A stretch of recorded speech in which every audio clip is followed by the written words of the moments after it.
Hakikat bidire adamların ahlakının bir daşı. Meger oğlu bir kef aytdı mı vurlar yani. Nasihat aydı o tiyda.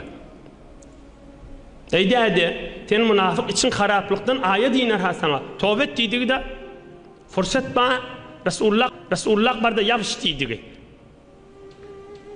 Yani evvelene vurulmana hiçbir vurulmalı yerde abi oğlum muhtada. Ondan sonra da yüzüne vurmalılar. Ondan sonra da koğuş bilen vurmalılar. Yani bir adamın içinin haraplığından bir tofar adamlar oluyor az da orta iyiliğinin içinde. Bu adamlar ahun molladan ayıp tapmanı yoktu. Mescitten ayıp tapmalı. Vaazdan ayıp tapmalı. Kur'an okuyanın ayıp tapmalı. Hamanı özünün ayıbı yok ya Allah. Onun ahlakından ayıp tapmalı. Hem kişiden ayıp tapya ha. Ama özü var.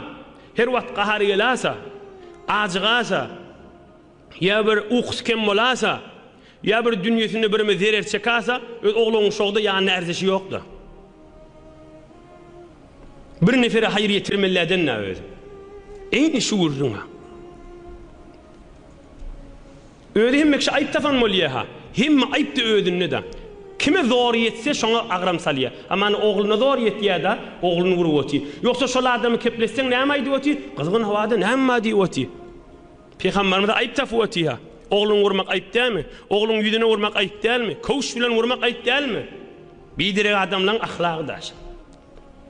Hazreti Mevlana aydiye da şun gurusne mişevi, sak mişevi, tundu bat peyvendu badrak mişevi deyip şol adamlara aydiye da. Adamlar vardır, acığını it yanık içerisine hırlap, vurup yenşek bolup ortaqlıcak bolup durandır diyor.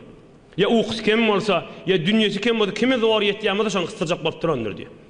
Şun gurusne mişevi, sak mişevi, tundu bat peyvendu badrak mişevi. Oturan yerine de hem kişiden ayıp tafam oluyor. İkilinci kıskaca ders, näme özünden kiçiden nasihat eşitmeler mi meger? Meger Hazreti Ebu Bekir Sıddık özünden kiçiden nasihat eşitmeyenmiştik mi? Hak Resulullah ayrılandan sonra hem kiçiden qova adam değil mi?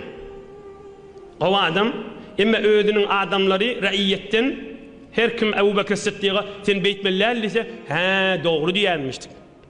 Meger Hazreti Ömer el-Faruk radıyallahu anh onun ey Ömer, sen bunun yanlış hadise kefin kulağın asmayanmıştık mı? Meger Osman Zünnûreyn radıyallahu anh bir şan ayıbına ise he doğru ayıtyan demeyenmiştik mi?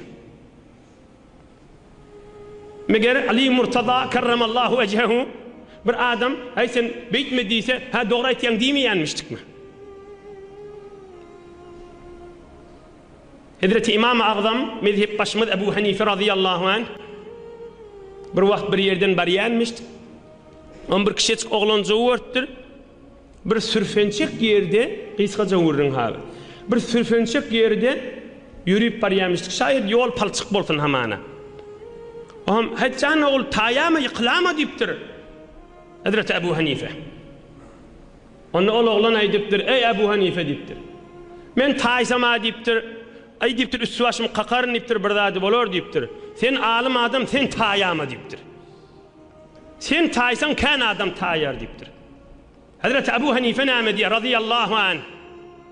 Şu oğlancık bana birin nasihati içimden geçişyanıp bir alim adamdan nasihat eşlemek diye. Ey oğlan sana yetiptir mi? Sen bana nasihat ediyen mi? Diyemişler adamlar. Mena taysam turarın deyiptir bir daha bolor deyiptir. Ya ilayağım dövülür ya dövülmez deyiptir. Ya palçık bolar üstüme ya bolmaz deyiptir. Sen tayama deyiptir. Sen taysan kan adam iyiliğine düşüp tayar deyiptir. Ama mağdamana diyen kefini ödde. Bir oğlancık bana bir nasihat aytti. Ölüyünce bana bir hak nasihat bolu içimden geçti. Ve ben şu nasihatı tuttum diye diye. Madam haberdar olup Allah'dan dilek kedim diye. Merd imanlı perişteye ala adamlar ışılar. Özünden kiçi olsa olsun. Aydiyan hak kefi senden menden olaqan ki. Aydiyan hak kefi senden menden olaqan ki. Meger hak hemme kişiden ola kanlar mı?